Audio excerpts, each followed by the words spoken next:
আল্লাহ রব্বুল আলামিন যেদিন এই মদের চূড়ান্ত বিধান নাজিল করলেন, অর্থাৎ কিয়ামত পর্যন্ত এই মদকে হারাম করে দিলেন, নেশাদার দ্রব্যকে আল্লাহ রব্বুল আলামিন কিয়ামত পর্যন্ত হারাম করে দিলেন। সেই দিনের পর থেকে সাহাবা একরামের অবস্থাটা কেমন ছিল? আল্লাহ হারাম করে দিয়েছেন,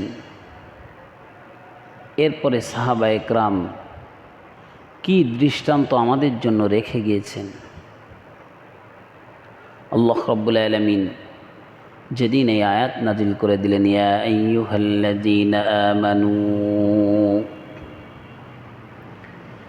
يا أيها الذين آمنوا إنما الخمر والميسر والأنصاب والأزلام رجس من عمل الشيطان فاجتنبوه لعلكم تفلحون।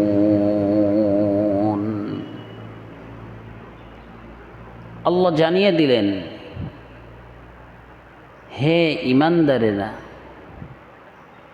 ইন্নামাল খামরু ওয়াল মাইসির, মদ জুয়া, ওয়াল আনসাবু ওয়াল আজলাম, প্রতিমা পূজা, ভাগ্য নির্ধারক, এই সবগুলি হচ্ছে মিন আমালি শয়তান, শয়তানের কাজ।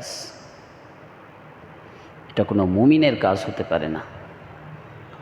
ফাজতানিবুহু, সেগুলি থেকে তোমরা কি নিজেদেরকে বিরত রাখো। লাআল্লাকুম তুফলিহুন, হয়তো তোমরা সফল কাম হবে। যেদিন আল্লাহ রাব্বুল আলামিন এই আয়াতটি নাজিল করে দিলেন, সাহাবা একরাম একজন আরেকজনের কাছে ছুটে চলে গেছে আয়াত বলার জন্য যে আল্লাহ মদের বিধান, নেশাদার দ্রব্যের বিধান আল্লাহ রাব্বুল আলামিন হারাম করেছেন। এক সাহাবী আসলেন আনাস ইবনে মালিক রাদিয়াল্লাহু তাআলা আনহুর কাছে। আনাস ইবনে মালিক রাদিয়াল্লাহু তাআলা আনহু বলেন, ইন্নী আসকিনা, আমি মদ পান করাচ্ছিলাম, লাকাইমুন, দাঁড়িয়ে দাঁড়িয়ে। আনাস ইবনে মালিক বলেন, আমি দাঁড়িয়ে দাঁড়িয়ে আবু তলহা, আবু আইয়ুব আনসারি এবং উবাই ইবনে কাব, এদেরকে মদ পান করাচ্ছিলাম।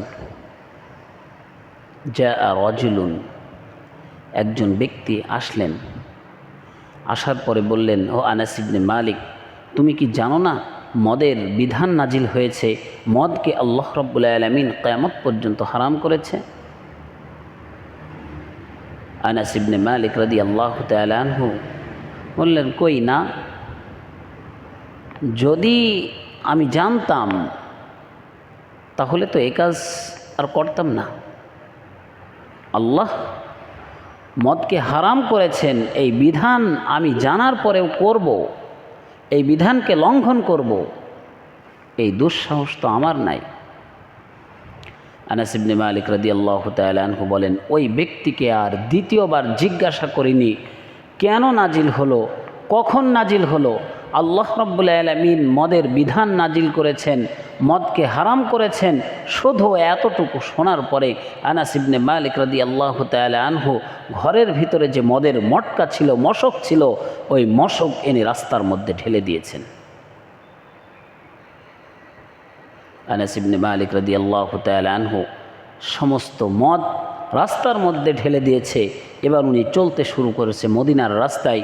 মদিনার রাস্তায় যে দেখেন যে মদিনার অলিতে গলিতে মদের সৈলাব চলছে, সব মদ, ভিতরের মদগুলি আজকে বাহিরে রাস্তায় ফেলে দিয়েছে।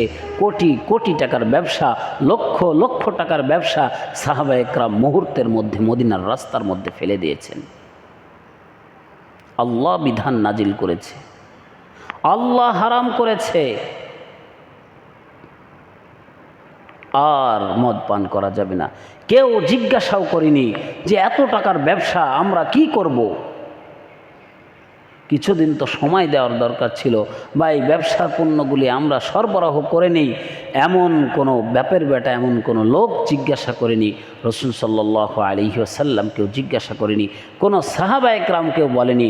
আয়াত নাজিল হয়ে গেছে, সঙ্গে সঙ্গে নিজেরা মদকে ছেড়েছে, মদের বোতলগুলি দূরে ছুঁড়ে মেরেছে, আর ঘরের ভিতরে যত মদ ছিল, যত নেশাদার দ্রব্য ছিল, সব এনে মদিনার রাস্তাগুলিতে ঢেলে দিয়েছে। এ ছিল সাহাবা একরামের ঈমান।